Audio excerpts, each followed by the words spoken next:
कौन सा पार्टिसिपल है ये आपको ढूंढना है। जैसे अपना काम जल्दी ख़त्म कर चुका होने के बाद जॉन ने पार्क में टहलने का फैसला किया। मतलब काम पहले ख़त्म किया, फिर पार्क में टहलने का फैसला किया। Having completed. ऐसा लग रहा परफेक्ट वाला पास्ट पार्टिसिपल सर लग रहा है। परफेक्ट है। तो अगर पास्ट परफेक्ट पार्टिसिपल परफेक्ट है, यस सर। ओके। शिट यार, कैसे बनेगा? Having.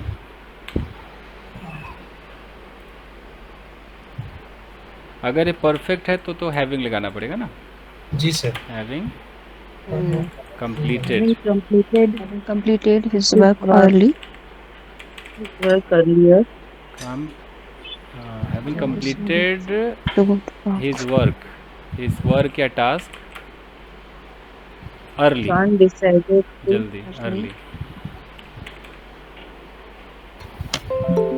John John decided John decided to go to park. to go to park. Walking in the park. to go to park. ठीक है, फैसला किया तो John decided to go Go to park. To the Go park to park. For a walk है। नहीं, टहलने का park. अच्छा, पार्क में टहलने का फैसला किया, जाने का नहीं। जॉन ने पार्क में टहलने decided For walking. Decided to stroll strong yes, in the park. Reasonable word. Actually जाना इसमें लिखा ही नहीं ना। जॉन ने पार्क में टहलने का फैसला किया है ना, तो डिसाइडेड टू स्ट्रॉल हमने एक इन्फिनेटिव लगाया, ये इन्फिनेटिव है, और यहाँ हमने क्या लगाया? Perfect participle. ठीक है,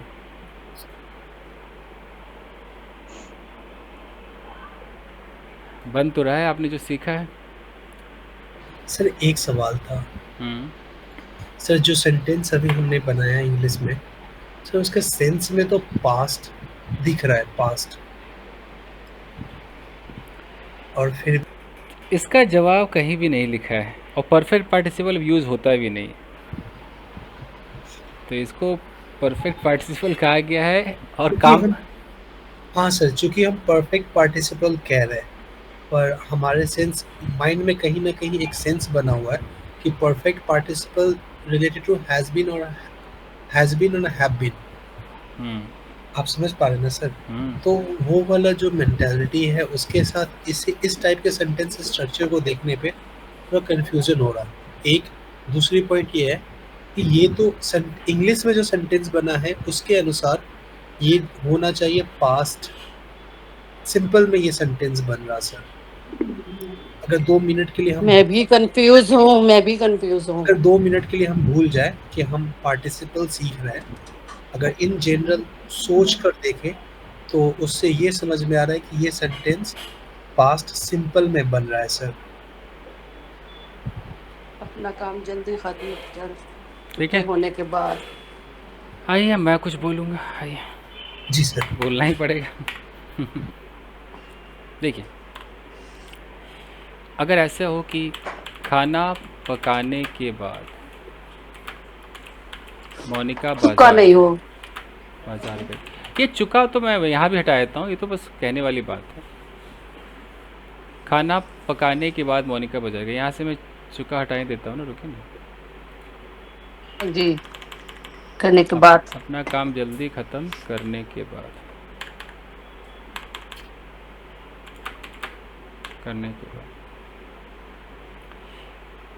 अब ये जो इतना सा सेंटेंस है ना, अगर एक ऐसे व्यक्ति को दिया जाए जिसको पार्टिसिपल का ज्ञान ना हो, तो सबसे पहले वो आफ्टर सोचेगा आफ्टर के बाद जेरंड लगता है, कैसे होगा? After cooking food. Monica went to the market. Spoken हो या रिटन हो, आफ्टर तो मुझे लगता है हर एक व्यक्ति को पता होता है, Yes, सबको sir. पता होता है। आफ्टर के बाद यहाँ पर ये आईएनजी लग रहा है, ये बहुतों को नहीं पता होता है, ये जेरंड है, कई लोग इसको Yes, नहीं sir. समझ पाते, ये जेरंड है। ठीक है। After preposition as a behave कर रहा है यहाँ पे। अब जब प्रेजेंट पार्टिसिपल या जो पास्ट पार्टिसिपल जो भी पार्टिसिपल होते हैं उनको कहा क्या गया है, अगर कोई गौर से सुने तो उनको क्या कहा गया है? कहा गया है कि participle is equal to adjective, यही कहा गया है ना? बहुतों को नहीं पता Yes, है sir. सर, पार्टिसिपल को एडजेक्टिव कहा जाता है और एडजेक्टिव कई बार डिस्क्रिप्शन देता है। एडजेक्टिव जो है gives description about the noun, pronoun है तो प्रोनाउन, जो भी। ठीक है, एक तो ये हो गया। दूसरा, जब नियम बना परफेक्ट पार्टिसिपल का, तो नियम में बना कि आपको शुरुआत करनी हैविंग से। कोई तर्क नहीं है इसका कि हैविंग क्यों है, कोई तर्क नहीं कि आईएनजी क्यों है। फिर आ गया कि हैविंग के साथ V3 लगा लो। सारे लोग ऐसे रटते ही है ना, यस सर। रटते हैं कि भाई यहाँ पर ऐसे होगा या ऐसे बनेगा। ये हुआ, यहाँ पर कॉमा लगा और यहाँ एक सेंटेंस लग गया। और जब सेंटेंस लग गया तो कहा गया कि यहाँ जो सेंटेंस है, इस सेंटेंस का डिस्क्रिप्शन क्या है? ये है, ये डिस्क्रिप्शन है, मतलब एक्स्ट्रा इन्फॉर्मेशन है। ये क्या है? एक इन्फॉर्मेशन, इन्फॉर्मेशन कि यहाँ जो जॉन नाम का व्यक्ति है या यहाँ मोनिका नाम की व्यक्ति है, जो भी है, इन्होंने ये काम किया, लेकिन इनके साथ एक और ये एक्स्ट्रा इन्फॉर्मेशन है कि पहले ये कंप्लीट किया था उन्होंने, इसलिए परफेक्ट पार्टिसिपल बना। किसी और टेंस में बन सकता है, बट परफेक्ट का देखो तो खाना बनाने के बाद having cooked food Monica went to the market. ये मैंने सेंटेंस लिखा। मेरा सब्जेक्ट कौन है? मोनिका है, ये सब्जेक्ट है। हम इंफॉर्मेशन दे रहे थे कि मोनिका बाजार गई, हमारा इंफॉर्मेशन ये है, पास्ट एंड डेफिनेट टेंस ही तो है, मोनिका भी बाजार गई। जी। लेकिन हमने ये भी दे दिया कि मोनिका बाजार तो गई, लेकिन बाजार जाने से पहले उन्होंने एक काम कंप्लीट किया था। वो काम क्या था? खाना पकाने का काम कंप्लीट। अब कोई इसको अलग टेंस में बोले तो बोले, लेकिन ये भी एक तरीका है। लेकिन ये किसी किताब में नहीं कि हैविंग ही क्यों, ये आईएनजी क्यों, ये V3 क्यों। V3 से तो चलो कंप्लीटेड एक्शन का पता चलता है सबको ना, V3 है मतलब काम डन है। लेकिन ये हैविंग क्यों, ये इस हैविंग का क्या मतलब है? ये आईएनजी इसमें क्यों लगा? ये तो हैविंग, ये तो हैव होता है ना, वर्ब तो हैव होता है। जी सर। तो आखिर इसमें आईएनजी क्यों लगाया है? इसको सेकेंड फॉर्म में हैड क्यों नहीं कर दिया कि हैड कुक्ड फूड? ये भी तो हो सकता था। जी सर। इसका कहीं कोई लॉजिक नहीं होता, तो मैं ज़रूर बताता, कहीं नहीं। फिर रटा जाता है, ये रटा जाए, रटा जाता है। कोई अपना तर्क कुछ भी निकाल ले इस पर, लेकिन मैं तो इतनी सारी किताबें पढ़ा हूँ, किधर है? कहीं नहीं। सर हैविंग के अलावा कोई और वे है सेम सेंटेंस को बनाने का, और हैविंग और आफ्टर के बाद नहीं, के अलावा? आफ्टर में एक जेरंड और एक क्लॉज के साथ तो है, और एक हैविंग है। वो तो क्लॉज टाइप का सेंटेंस हो जाएगा। हाँ, क्लॉज में है। जी सर। बाकी इंसान जुगाड़ पे ये कर सकता है कि फर्स्ट, ऐसे नहीं होता है, at first Monica cooked food then she went to the market. जुगाड़, ये से जुगाड़ है, ये बेसिक फॉर्म ऑफ बेसिक हो गया, ऐसे जी। हो गया। या ऐसे कर ले कि बाजार जाने से पहले मोनिका ने खाना बना लिया था। अगर कोई ऐसे सोचे तो क्या हो जाएगा? मोनिका हैड हाँ, cooked ये भी food तरीका है। Before she left. Before going to market.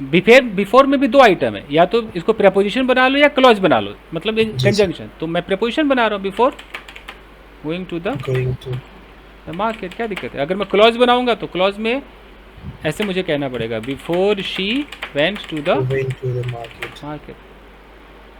ये तरीका है बस, अब बाकी आफ्टर तो है ही। सर मेरा एक और सवाल था। हम्म, सर जनरली हम कम्युनिकेशन में जितना बेसिक और simple form of sentence structure use करें उतना ही बेहतर होगा हमारे सामने वाले के लिए, क्योंकि कम्युनिकेशन का एक सबसे प्राइम ऑब्जेक्टिव होता है कि जो हमारे अंदर में चल रहा हो उसे सामने वाले को समझा सकूं। सही पकड़े। आपका राय सही है इस पे? अब मैं अपनी राय भी देता हूँ। अब मेरी राय कुछ इस प्रकार है। स्पोकन इंग्लिश में इजी सेंटेंसेस,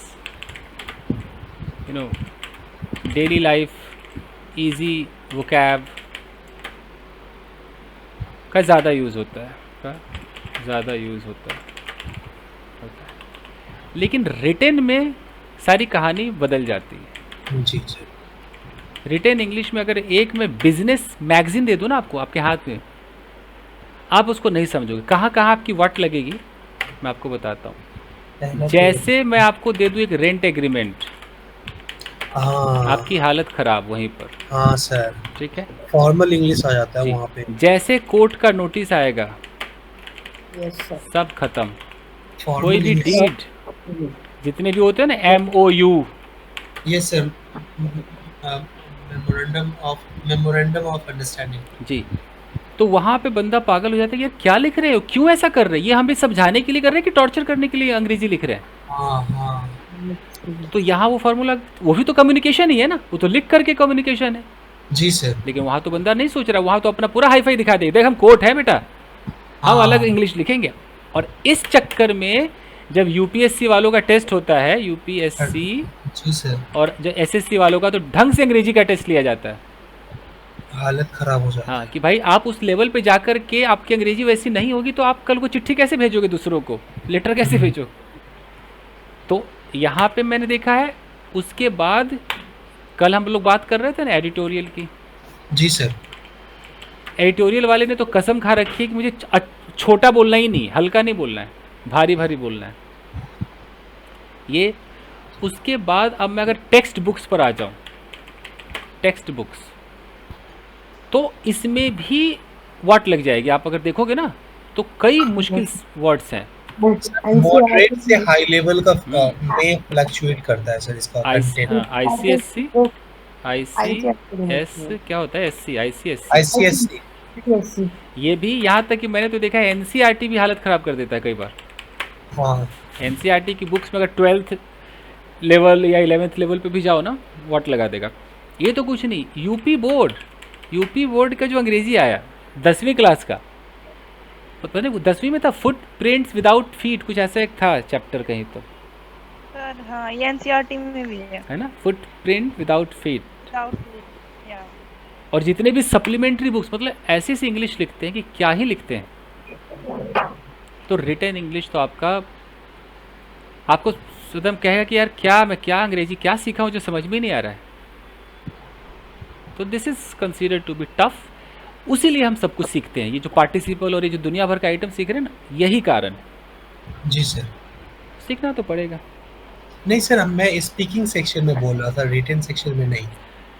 अब स्पीकिंग में अगर वही मैं कुछ लोगों पर आ जाऊँ, अगर मैं आ जाऊँ शशि थरूर पर, अरे सर उतना बड़ा एग्जांपल नहीं, ठीक है, या चलो मैं आ जाता हूँ ना इधर के ना उधर के, करण जौहर जी, तो इनकी भी अंग्रेजी आप सुनो तो मतलब वोकैब के तो राजा हैं ये। जी सर। वोकैबलरी एक से एक फैंसी वोकैब यूज़ करते हैं लोग। तभी तो सर एलीट में आते वो। तो इससे ये पता चलता है कि अंग्रेजी भी गरीब है, अंग्रेजी भी अमीर है, समझ रहे हो? जी सर, अंग्रेजी में भी क्लास है। इसमें भी क्लास है। और जो आजकल की जो जनरेशन है वो तो पता नहीं क्या ही बोल रहे हैं। सर अमीरों ने हर जगह क्लास बना रखा है, हकीकत यही है। जी, तो इसलिए हमें ये सब सीखना, अगर हमें सरवाइव करना है तो हमें सब कुछ सीखना तो पड़ेगा ना, अंग्रेजी जी में सर। पता तो चलेगा। खैर आइए,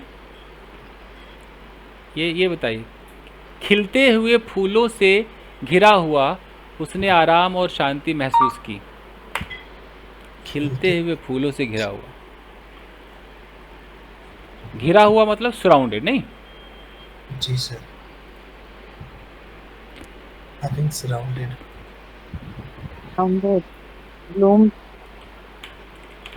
सराउंडेड बाय द, खिलता हुआ मतलब क्या बोलते हैं? Blossoming, Blooming flower. Blooming, blooming flower. Bluing flower. कुछ बना ये, कैसे ही लिख दिया मैंने, बना ना, Yes sir. है ना? सराउंडेड बाय मतलब घिरा हुआ, ये तो पास्ट पार्टिसिपल चल आ गया। और ब्लूमिंग में क्या आ गया? प्रेजेंट पार्टिसिपल आ गया ना, ठीक है। उसने आराम और शांति महसूस की, ही महसूस की, he felt. Rest and peace. अच्छा, रेस्ट, सही, ये भी सच है, रेस्ट एंड पीस। रेस्ट की जगह आप चाहो तो थर्ड फॉर्म में लगा के रिलैक्स्ड कर सकते हो, फेल्ट, रिलैक्स्ड।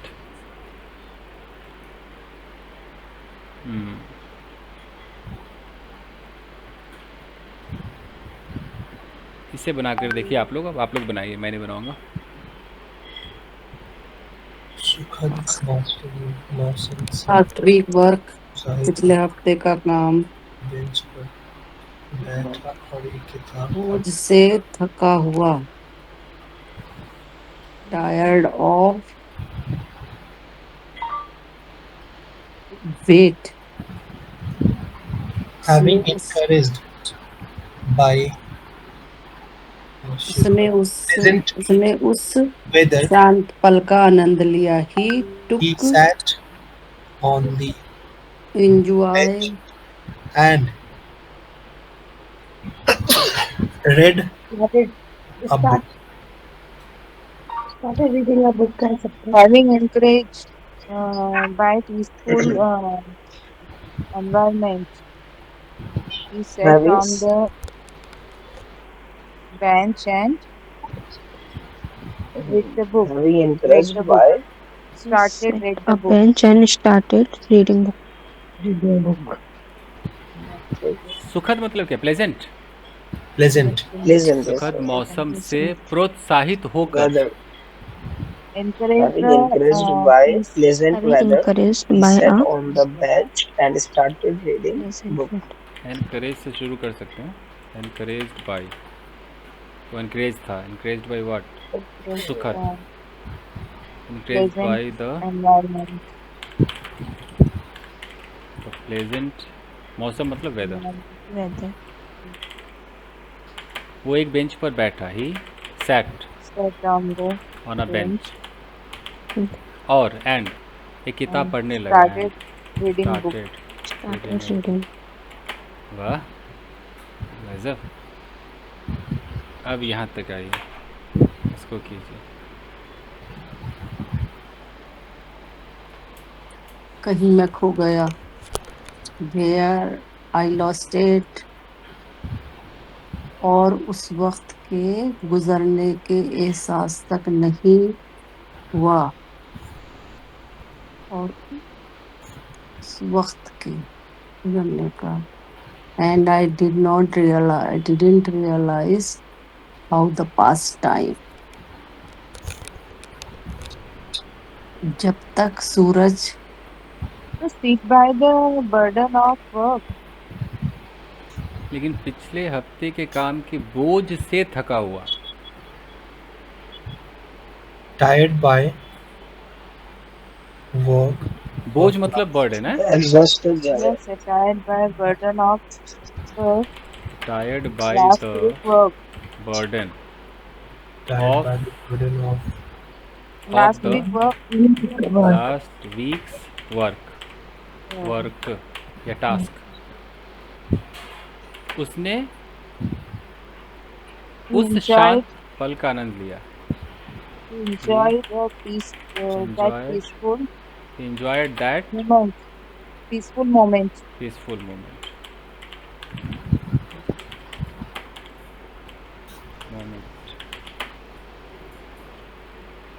तो जब हिंदी पढ़ रहे थे तो ऐसा लग रहा था कि हम कर ही नहीं पाएंगे, पर तो बनाते बनाते ऑटोमेटिक दिमाग चलने लगता है।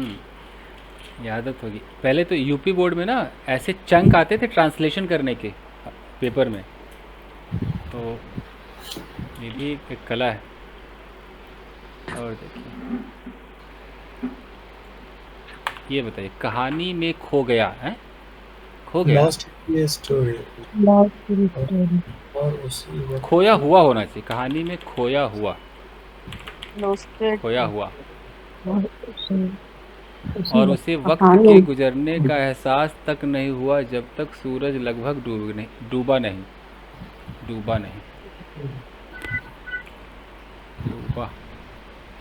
और उस वक्त के गुजरने का एहसास कॉम्प्लेक्स तक नहीं हुआ। कहानी में खोया हुआ, खोया roasted by the story. Lost थोड़ी होता है, लॉस्ट होता है लॉस्ट हाँ, the story lost in the story the story.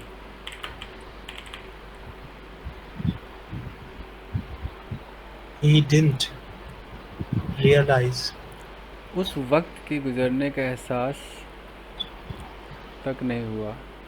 We didn't even feel the तो ही लगाना पड़ेगा ना, ही we didn't realize he didn't realize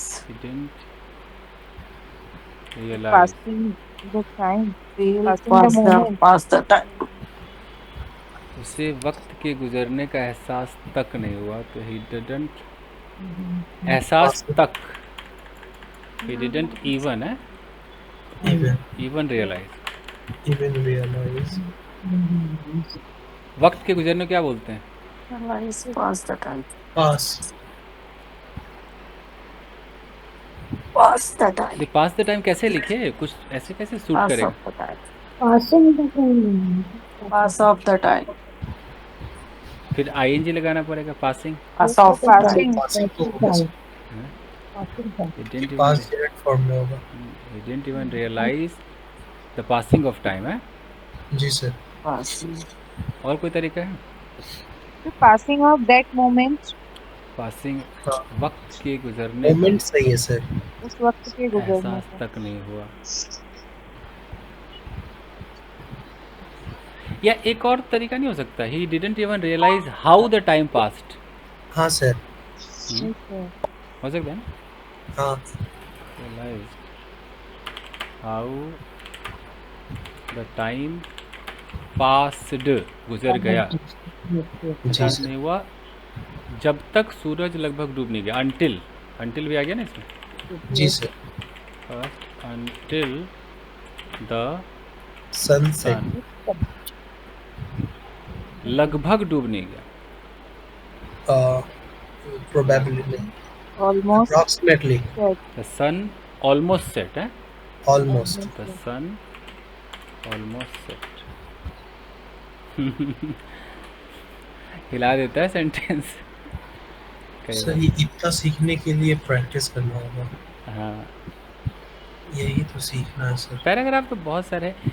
ये करने से ये होता है कि आपके अंदर जब थॉट्स क्रिएट होगा ना, तो आपको पता होगा कैसे बनेगा, तो बना दोगे। मतलब इससे डिस्क्रिप्टिव राइटिंग अच्छी हो जाएगी लोगों को, जो लोग अपना सर यही सीखना है सर। इससे लेटर एप्लीकेशन में जब इंसान सोचता है ना, तो थॉट में उसके दिमाग में तो वही हिंदी सेंटेंस आते होंगे ना थॉट जी में, सर। उसको हमें कन्वर्ट करना आना चाहिए स्टैंडर्ड इंग्लिश में बस। सर मैं जनरल हिंदी में कन्वर्ट कर पाता हूँ, सिंपल। ठीक, वो भी सही है, बट ये सब स्टाइल पता होना चाहिए। अच्छा, अगर मैं इसको जनरल में भी करूँ तब भी तो मैं अंटिल लगाऊंगा ना। हाँ सर, अंटिल तो ये होगा। सब तो रिक्वायरमेंट। चलिए एक है, सनराइज देखते हुए अपनी बालकनी से राहुल गर्म चाय सिप कर रहा था। आइए ऑल द रिस्पेक्टेड लेडीज, आइए सामने। सनराइज देखते हुए, seeing Seeing the the sunrise from the balcony, Rahul was sipping the T. क्या बात है, हम्म प्रेजेंट पार्टिसिपल में तो एक्सपर्ट है यास्मीन जी।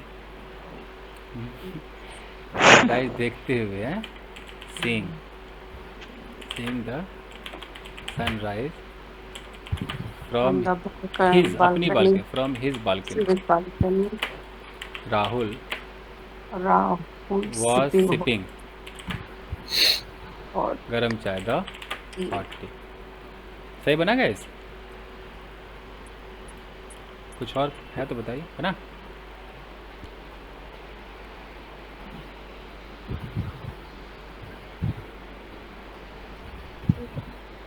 yes, sir. और देखिए, ठंडी सुबह की हवा का आनंद लेते हुए उसने गहरी सांस ली और अपने हाथ फैलाए। सोचिए। Cooling wind, Taking, having. Cool wind, तो ठंडी हवा को ब्रीजिंग बोलते ना, क्या बोलते हैं? ब्रीज। ब्रीजिंग। ब्रीजिंग, ठंडी हवा का आनंद लेते, enjoying morning breeze, breezing wind. उसने Enjoying गहरी, breathing he took deep breath, she took deep deep sigh, और अपने हाथ फैला दिए, took and a he deep sigh spread his and hand. spread her hands. Enjoying है, enjoying the Right, yeah. Cold morning breeze. Morning, whole morning breeze. She took a deep sigh, He took deep breath, गहरी सांस ली।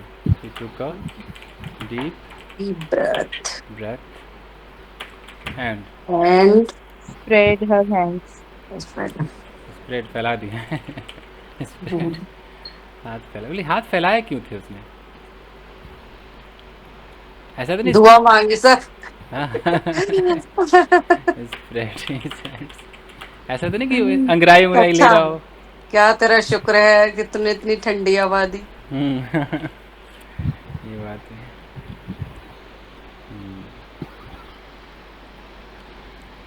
शुक्र। Sir, अंगड़ाई लेने को क्या बोलेंगे sir? Stretch कहना पड़ेगा ना, स्ट्रेच। तो स्ट्रेच ज्यादा सूट करेगा।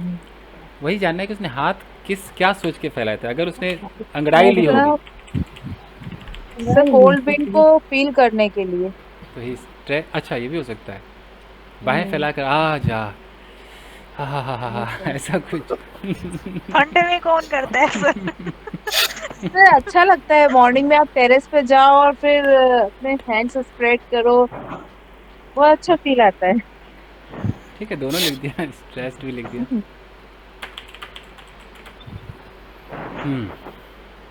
सर एक सवाल और था सर, प्रेजेंट पार्टिसिपल और पास्ट पार्टिसिपल से जो सेंटेंस बना रहे हैं, तो वो आप कैसे समझ रहे हैं कि कौन सा सेंटेंस प्रेजेंट पार्टिसिपल से बनेगा और कौन सा सेंटेंस पास्ट पार्टिसिपल से बनेगा? इसका जवाब अब यहाँ के बाकी बचे हुए स्टूडेंट्स देंगे। जी दीजिए, क्योंकि वो चीज़ मतलब लाइक कंफ्यूजन हो रहा है। दीजिए। तो चिड़ियों की चहचहाट सुनते हुए, listening the chirping of birds, इनका जो सवाल है, इस नाइट he smiled, सेंटेंस से समझ में आ जाता है साम जी। ताज़ा महसूस किया, आप सेंटेंस देखते हैं और आपको समझ में आता है। तो सीइंग में देखिए, सीइंग जैसे सुनते हुए, तो सीइंग मतलब हो गया, तो ये प्रेजेंट पार्टिसिपल है, देखते हुए, करते हुए कोई काम, वो तो सेंटेंस से ऑटोमेटिक क्लिक हो जाता है माइंड में।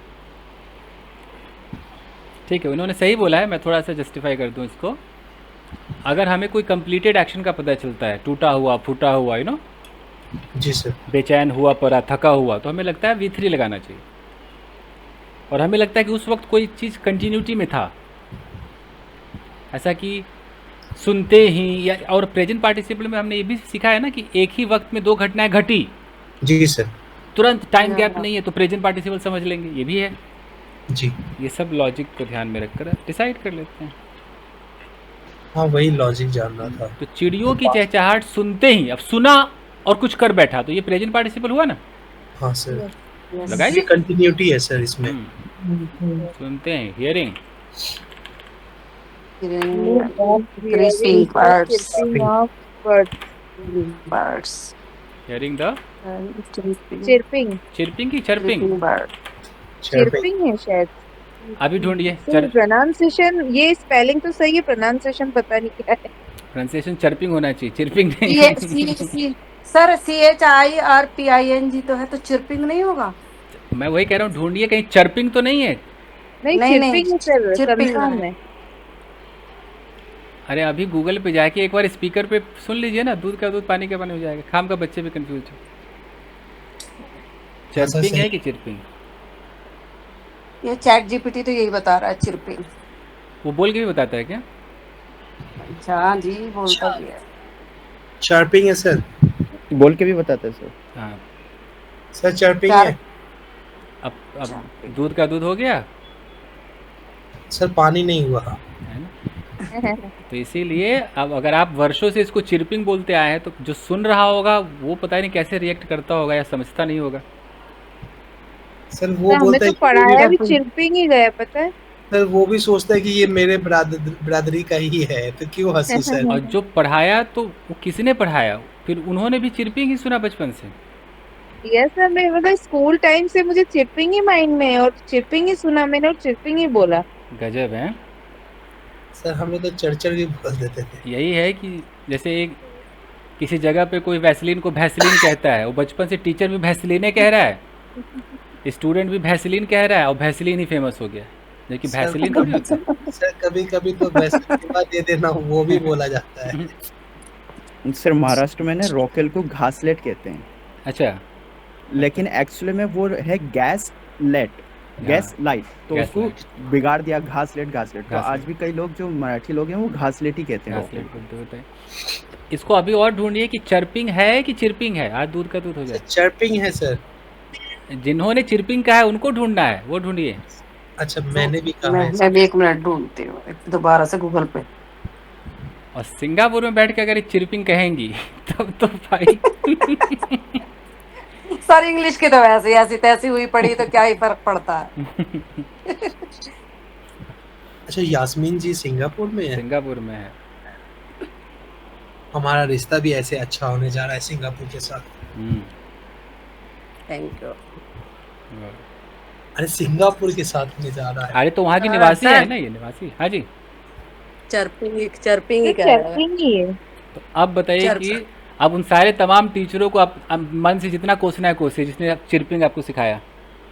नहीं सर दुआ देंगे सर। यही वो अपने- सर प्लेटफॉर्म। वही वाला लफ्ज आ रहा है जिसपे वो भाग गए।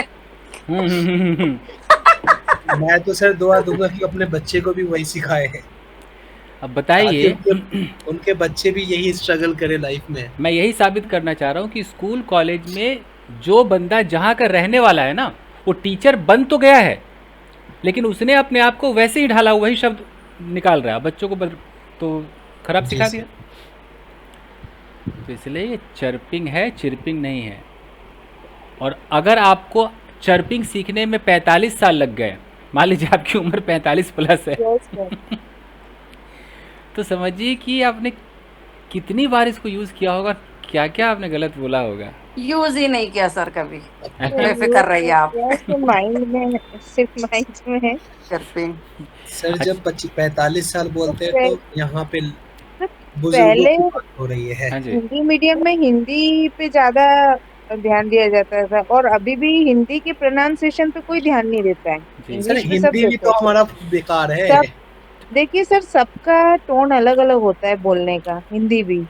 पर कोई इतना वो नहीं करता। जैसे इंग्लिश का आपने एक वर्ड गलत बोला तो सब चालू को वो हो जाते हैं।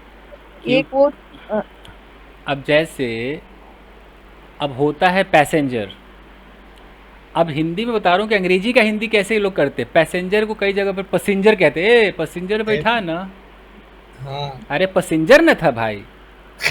तो बताइए पैसेंजर होता है। अब अंग्रेजी है, अंग्रेजी का भी पता नहीं कौन सा करण कर दिया है। तो अगर आप चर्पिंग को चिरपिंग कहेंगे तो इस पे लोग सिर्फ हंसेंगे, यस सर। क्योंकि ये हंसी का पात्र जैसा साउंड कर रहा है कि चिरपिंग। अब अगर मैं ये अभी नहीं टोकता तो हो सकता है आपको लगता है कि मैं चर्पिंग कह रहा हूँ, होता चिरपिंग है। गलतफहमी के आप शिकार रहे थे, तो बहुत ज़रूरी था टोकना। और यहीं पर मैं एक और शब्द बार बार बताता हूँ कि उसमें तो मुझे भी मेरा प्रोनाउंसिएशन तो कुछ एक वर्ड मैं बार बार बताता हूँ कि वो भी लोग बहुत गलत प्रोनाउंस करते हैं। बड़ी। हाँ, ये है आपका, मुझे मालूम था। हाँ, ये जो जिसको आप लोग बरी कहते हैं वो होता बेरी है। जो दफनाने वाला है ना, उसको बरी बरी कहते हैं, वो होता बेरी है। सोचो सर एक वर्ड है ना, उसे फलाना को बरी किया जा रहा है कोर्ट से। हाँ, वो बरी है। तो ऐसे बहुत सारे वर्ड है। सर उस बरी का मतलब क्या होता है? अक्विट करना, रिलीज कर देना। चलिए, हियरिंग द चर्पिंग, सुनते हुए, hearing the chirping of the birds. Of the birds. he smiled, He smiled and felt smile, मुस्कुराया, refreshed. and तरोताजा महसूस किया, एंड फेल्ट हाँ, refreshed. रिफ्रेश्ड। एक बार इसको भी ढूंढिए, रिफ्रेश है कि रिफ्रेश्ड है? रिफ्रेश्ड। महसूस किया तो ईडी तो लगना चाहिए। देखो रिफ्रेश क्या है? बर्ड की जरूरत नहीं होगी, क्योंकि चर्पिंग मीन्स चिड़ियों की चहचहाट ही होती है। से रिफ्रेश ही होगा ना इसमें। फ्रेश एक बार- chirping smile and felt refreshed. अच्छा, बर्ड्स की जरूरत नहीं, ऐसा कुछ चिड़ियों। लेकिन यहाँ जैसे यहाँ हिंदी में है ना, तो वो फीलिंग तो देना पड़ेगा। रिफ्रेश्ड ईडी है ना? Yes sir. Felt refreshed, smile and felt तो ईडी क्यों होगा सर? मैं इसलिए कारण बता रहा था कि जो जैसे ये फेल्ट है या ये गॉट है, जो हम ये बोलते हैं ना, तो इसके बाद हमें एडजेक्टिव लगाना है। जैसे तो एडजेक्टिव जो है कुछ तो बने बनाए होते हैं, कुछ V3 में हमें करने पड़ते हैं। जी सर। जैसे मैरिड या बर्न्ट, ऐसा करना पड़ता है ना।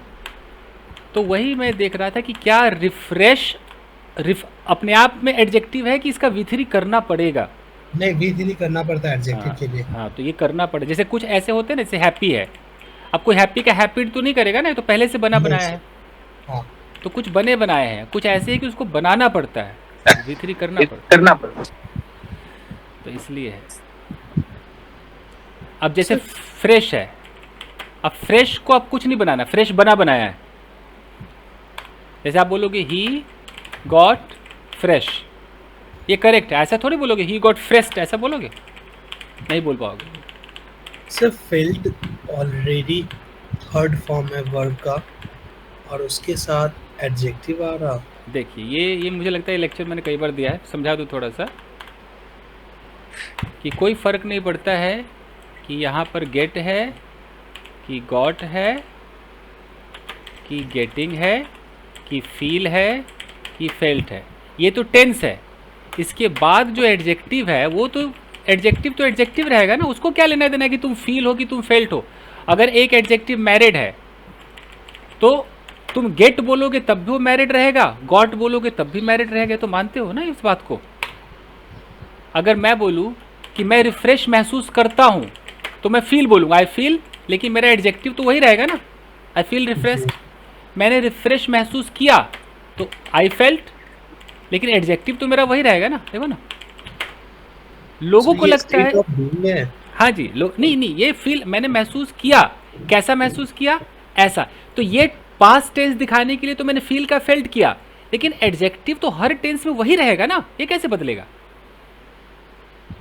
अरे कोई सुंदर थी तब भी ब्यूटीफुल, सुंदर है तब भी ब्यूटीफुल, सुंदर होगी तब भी ब्यूटीफुल। तो ये सर स्टेट ऑफ बीइंग है ना? ये स्टेट ऑफ बीइंग है, लेकिन स्टेट ऑफ बीइंग का ये पास्ट वर्जन है। पास्ट वर्जन बस ये। क्योंकि sir adjective usually state of being के साथ आता है। हाँ जी, लेकिन कुछ ऐसे स्टेट ऑफ बीइंग होते हैं जो एक्शन जैसे दिखते हैं, जैसे गेट हो गया, फील हो गया, सब दिखते हैं ना, ग्रो हो गया, जी सर। ये सब दिखते हैं कि यार ये तो एक्शन है। स्टेट ऑफ बीइंग लोगों को कौन सा लगता है? जब भी मैं बोलूँगा ना am is are was were, तो लगता है हाँ अब सही है। अगर मैं यहाँ पे मैरिड लगा दूँ तो ये स्टेट ऑफ बीइंग है। लेकिन कुछ ऐसे भी स्टेटिव वर्ब्स होते हैं जो एक्शन जैसे दिखते हैं, जैसे टर्न, जैसे ग्रो, जैसे गेट, जैसे बिकम, ऐसे बहुत सारे हैं। अब मैं हाँ बोलूँ ठीक है। मैं बोलूँ कि इट टर्न्ड रेड, तो मैं ये दिखाना चाह रहा हूँ कि लाल हो गया, ये दिखाना चाह रहा हूँ ना, लाल हो गया मतलब लाल अवस्था को प्राप्त हो गया, ये सर नो है ना, लाल अवस्था को प्राप्त हो गया। तो स्टेट ऑफ बीइंग ही है, लेकिन इसके अंदर होता हुआ दिखता है, चेंज इन स्टेट। अंग्रेजी में क्या कहते हैं इसको? Change in state. जब परिवर्तन होता हुआ दिखे तो ये लगाओ, अब स्टेबल दिखे, होता हुआ ना दिखे तो क्या लगाओ? Am is are was were. जैसे कि वो लाल था, इट वॉज रेड, इसमें होता हुआ दिखा कि लाल में तब्दील हुआ दिख रहा है कि पहले से लाल था? क्या दिख रहा है? पहले से लाल। ये स्टेट पहले ऑफ से था। हाँ, तो पास्ट जिसमें का। परिवर्तन ना हो, चेंज ना हो, वो am is are was were है, चेंज है, तो ये सब है। खैर गाइस, ये किसी दिन डाउट क्लास में आइए, ये करने दीजिए आज। ठीक है सर। हाँ बताइए, इसको बनाइए।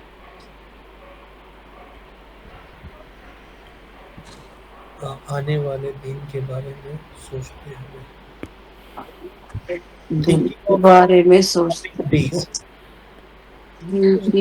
about Coming days. coming days, he made thinking about the coming days, Thinking of upcoming days.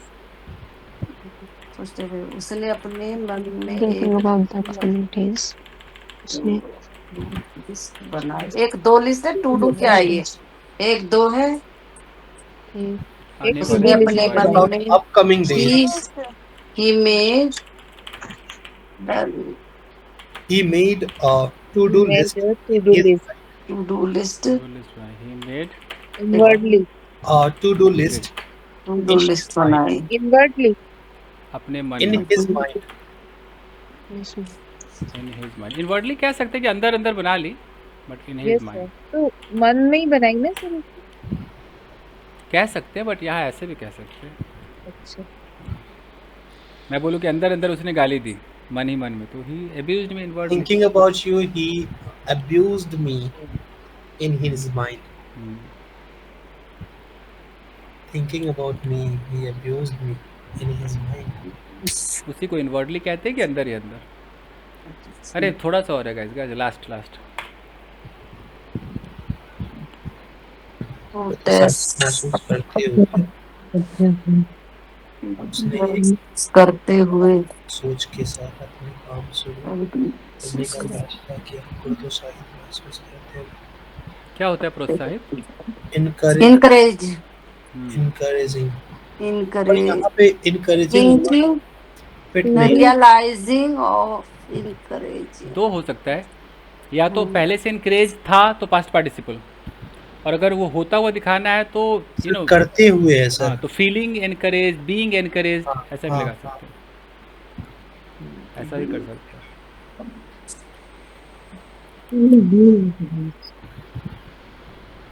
जैसे हुआ और तुरंत, अगर ऐसा है तो बीइंग से भी उठा सकते हैं। उसने एक फीलिंग फील अपना इनकरेज फील कर रहा था, उसने सकारात्मक सोच के साथ अपना काम शुरू करने का फैसला किया। चलिए जल्दी बनाते, कहीं जाना भी है। क्या लिखूं? Feeling being encouraged। feeling encouraged, महसूस करते हुए। he decided decided positive thinking, decided to do with positive thinking, decided to with start his positive, work with positive with a thinking, positive thinking. Start his business, start his started work His work work business work जो भी है, with with a with positive thinking. took positive thinking, decision, उसने his business work अपना काम शुरू करने का फैसला किया। He decided to start his work his business, या ओन भी लगा सकते हैं, हिज ओन बिजनेस, सकारात्मक सोच के साथ, With positive thought. with positive thinking. Thinking या थॉट। बंद हो गया। Well guys,